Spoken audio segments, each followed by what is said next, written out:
질문이 이어질 수 있을 것 같은데 이제 개의 역사를 말씀하시면서 그래서 불특정 다수를 향했던 그 말하기 방식의 다큐멘터리들과 되게 다르게 내밀한 고백체의 다큐멘터리이고 이것이 푸른 영상에서 나왔다라고 하는 것이 또 지금 시대의 다큐멘터리와 함께 이제 더 계속 이야기되어야 될 우리의 과제다라고 하시면서 이제 글을 마무리하시게 되는데요. 그래서 불특정 다수를 향한 것이 아니라고 한다면 그럼 개의 역사 같은 작품에서 그러니까 어떻게 이것이 소통으로 작동을 하면서 이게 어떤 가치, 세계관을 형성하는 거라고 말할 수 있을지 좀 추가로 여쭙고 싶어요.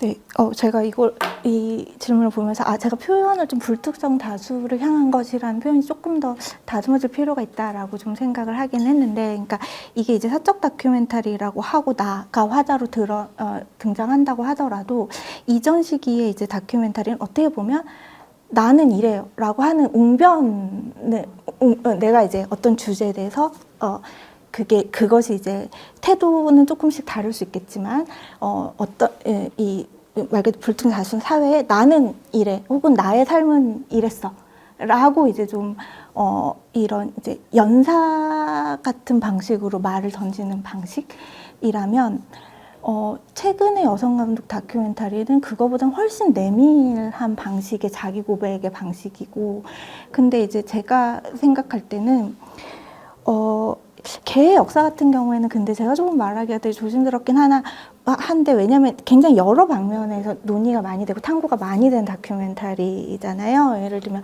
도시 역사와 관련해서, 그 다음에 비인간 존재를 찍는 방식, 그 다음 비인간 존재, 인간 존재, 도시 뭐 이런 것과도 관련해서 얘기가 이제 많이 된 다큐멘터리인데, 저는 이 작품을 항상 볼 때마다 오히려 좀 지금 20, 30대가 자기를 드러내는 방식에 대해서 좀 이게 이제 나라는 것을 나의 이야기를 할 때 나의 위치를 잡고 그것과 어떤 것들을 동일시하고 내 목소리를 나의 얘기를 어떻게 하고 싶은가, 거기서 이제 그 나라는 위치가 또 이제 좀 중요한 작품이고, 그것이 이제 좀 시대적으로 다른 최근에 나오는 20, 30대 여성 감독의 다큐멘터리와 좀 어떤 시대적인 연대성을 좀 가지는 점들이 좀 있지 않을까 이렇게 생각을 했어요.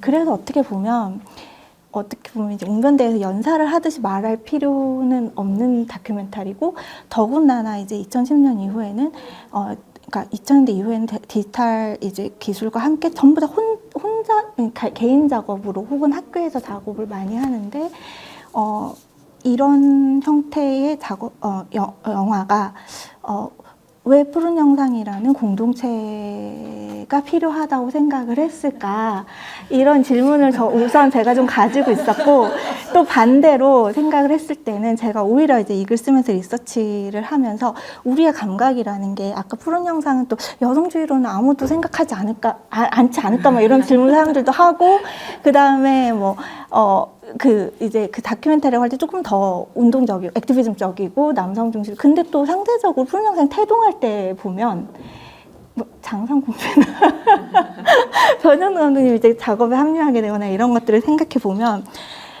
상대적으로 개인의 작업을 좀 더 우선시하고, 이제 그 작품을 만드는 방식도 그렇고 주제도 그렇고 조금 상대적으로 이게 만드는 방식이나 주제에 있어서 그 개인과 어떻게 보면 한국의 다른 의미의 좀 더 소수자적인 방식과 주제에 저는 열려 있었던 것 같아요. 그래서 또 이제 역사적으로 봤을 때는 또 그런 연결점들과 함께 또 좀 생각해 볼 수 있지 않을까 뭐 이런 생각을 좀 했습니다.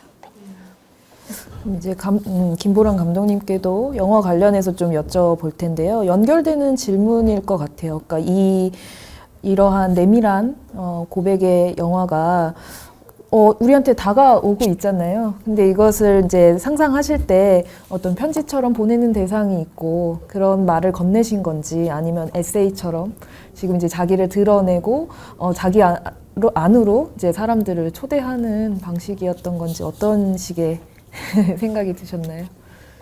그 내밀한 고백이라고 했을 때 제가 만든 다큐에서 어떤 부분이 그렇게 보였을까, 이거를 좀 생각해 봤는데, 나레이션이었을까? 아니면 그냥 구성을 하는 제가 관찰한 것들을 이렇게 좀 파편적으로 늘어놓는 방식이었을까? 막 이런 생각들을 하게 됐거든요.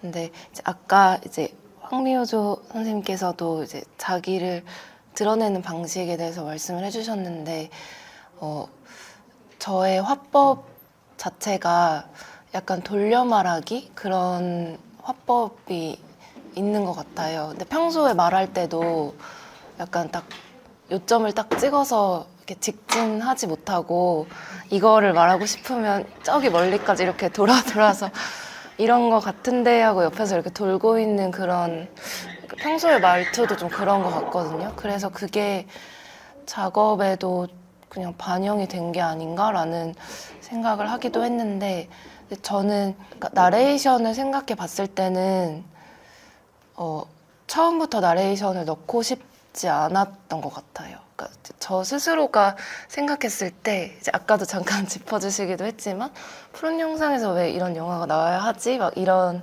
것들에 대해서 사실 푸른 영상 안에서는 아무도 뭐라고 하는 사람이 없었는데도 제 스스로가 약간 자기 검열하듯이 아, 이런 얘기 해도 되나? 이런 생각이 처음에 많이 있었거든요. 그래서 그리고 개역사 처음에 시작하기 전에 저희 사무실에서 위안부 그 살아계신 생존 위안부 분들의 구술사를 기록하는 작업을 했었는데 이제 그거를 제가 그때는 제 작업이 없었으니까 자연스럽게 좀 작업으로 가져갔으면 좋겠다 이런 분위기가 있었거든요. 근데 제가 그것에 대해서는 이제 못하겠습니다라고 자신이 없다고 한 상태에서 들고 온 주제가 동네에 사는 개였으니까 그거를 말하는 것 자체가 스스로 좀 자기 검열 같은 게 작용을 했던 것 같아요. 그래서 회의 때 이 얘기를 하면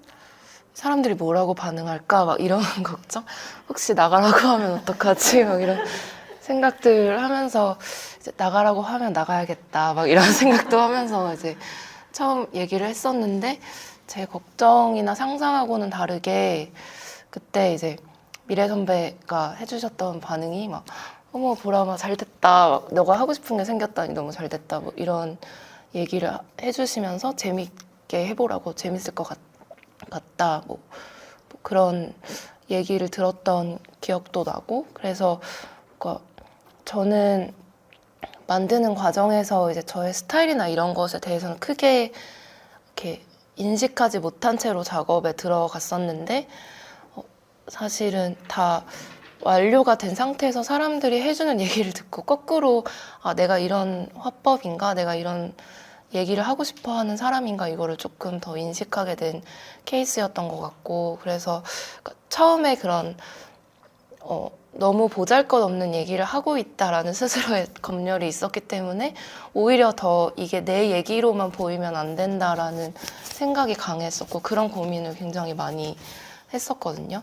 그래서 이렇게 나레이션 같은 경우도 넣고 싶지 않았던 것 같아요. 그 이전에 만들었던 어떤 작품들에서는 제가 더 개의 역사보다 훨씬 더 전면에 진짜 이렇게 얼굴도 드러나고 뭐 이런 형태로 이제 제작이 됐었는데 그때 이제 뭐 사적 다큐가 가진 어떤 한계점이나 이런 것들에 대한 피드백을 받았을 때 그 피드백을 다시 받고 싶지는 않다 이런 생각이 있었기 때문에 처음에 목표는 내가 드러나지 않은 상태에서 이야기를 하자라는 게 목표였는데 사실은 잘 안 됐던 것 같아요. 편집 과정에서 어쨌든 제가 보고 제 주변의 어떤 풍경들이나 이제 제가 봤을 때 의미가 있다고 생각되어지는 어떤 장면들을 가지고 와서 편집을 하긴 했는데 이렇게 상당히 좀 자의적이기도 했고 이것들이 사람들한테 잘 전달이 될까 했을 때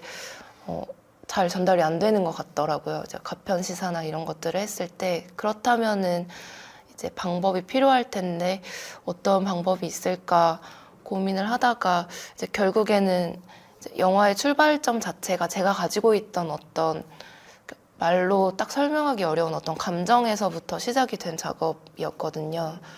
그걸 뭐 이렇게 어떤 상실감일 수도 있고 공허함일 수도 있고 이렇게 그런 느낌들에서 시작이 된 거기 때문에 그럼 내 얘기를 조금 더 하지 않고서는 이게 전달이 안 되겠구나라고 생각이 들어서 거의 이제 편집 과정에서 부랴부랴 저의 장면들도 좀 불러오고 나레이션도 거의 편집 과정에서 작성을 하게 된 케이스였는데요. 그래서 이게 굉장히 저의 어떤 자의적이고 개인적인 고백으로 이렇게 보여지게 편집이 되긴 했지만 사실은 그걸 가져오게 된 이유는 이렇게 어떤 관객들에게 더 다가가고 싶어서 그걸 가져오게 된 거기도 해가지고 이제 그게 좋은 방법론이었는지는 잘 모르겠지만 그래서 네 저한테는 그런 장치였던 것 같아요. 저의 진심을 얘기하는 것이 오히려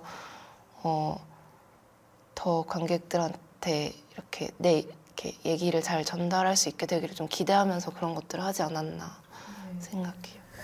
그러니까 이 개의 역사가 진짜 한마디로 딱 하기 힘든, 말하기 찾기 힘든 어떤 정서가 도달하는 게 있는데 또 그 정서의 주체가 우리는 보통 사람의 감정을 관통해서 어떤 정서가 도달하잖아요. 그러니까 그 묘한 어떤 느낌들에서 감독님이 보인다라고 하는 거가 지금 말씀에서도 드러나는 것 같아요. 그냥 이제 내가 그냥 내 얘기를 그냥 하기 때문에라고 하는 거랑은 좀 다른, 네, 이제 그런 면에서 내밀함이라고 하는 말들을 저희가 쓰고 있는 게 아닐까 하는 생각이 드는데요. 네, 그것을 이제 표현하기 위해서 그 꽂혔던 대상, 그 이제 같이 사는 이웃 그리고 개, 뭐 이런 이제 등장 인물들한테 그 꽂혔던 과정에 대해서 스스로 다시 복귀하게 되는 그 이유가 뭐였을까 그런 순간들이 있었나요? 어떠셨어요? 아, 이 사람들한테 내가 왜 네, 끌렸지라는 그래서 찍기로 한 그 마음이 어떤 거였는지. 저는 감정이입을 되게 심하게 했던 것 같아요. 그 분들한테. 그러니까 백구한테도 심지어 감정이입을 했었고 동네에 그냥 나와 계시는 할머니 분들 그리고 거기 이렇게 저랑 이제 같은 건물에 사셨던 그 중간 파트에 주로 등장하시는 할머니 분들 할머니께도 좀 감정이입을 했던 것 같은데 그게 딱 이분들이 가지는 이 사람한테 뭔가가 보여 해서 이렇게 다가갔다기보다는 좀 우연히 그렇게 된 케이스가 많았던 것 같은데, 그러니까 이 사람을 찍어야지 하고 이렇게 갔다기보다는 찍다가 만났는데 얘기를 나눠보니까 이 사람이 가지고 있는 어떤 비어있는 부분들이 보이고 어떤 이렇게 비어있는 마음 같은 것들이 보이고 그게 이제 다시 돌아왔을 때 기억이 나고 그러면 다시 만나서 더 얘기를 해보고 싶고 뭐 이런 식으로 했던 것 같아요. 그래서 저는 되게 즉흥적으로 작업을 진행했었고 그래서 더 많이 헤맸던 것 같기도 하고 그런데요. 그러면 그것들이 그렇게 감정이입이 되고 어떤 대상이 나한테 다가온 것들을 아까 관객한테 이제 보여주고 다가가고 싶은 거라고 하셨을 때 그 어떤 역시 공감의 영역으로 넓어지는 그 관객들이 상정이 되셨는지 아니면 이런 사람이 있어 너네는 보지 못했지 안 보이지 뭔가 약간 그런 거 있잖아요. 그런 종류의 어떤 관객으로 상상이 좀 되셨는지 어떠세요? 전자에 오히려 더 가깝다고 느껴지는데 제가 이제 개의 역사를 한참 편집하고 있을 때 이제 관객을 상정하기가 굉장히 어려웠거든요. 그러니까 이거를 내가 열심히 이렇게 내 몸을 갉아먹어가면서 편집을 하고 있지만 이게 완성이 됐을 때 어떤 사람들에게 소구가 될 수 있을까? 어떤 사람들이 이 영화를 봐줄까? 이런 걸 생각했을 때 그러니까 뭐 주제 자체가 어떤 그런 큰 주제를 가진 것들은 이제 상상할 수 있는 관객의 층도 딱 정해져 있을 수 있잖아요. 이런 사회 문제에 관심을 가지고 있는 사람들 뭐 이런 식으로. 근데 저 같은 경우는 어떤 사람들이 이거를 봐줄 수 있을지 상상하기는 어려웠지만 그냥 막연히 기대하기로는 이런 감정을 느껴본 사람이 나만은 아닐 거고 분명히 어딘가에는 있을 건데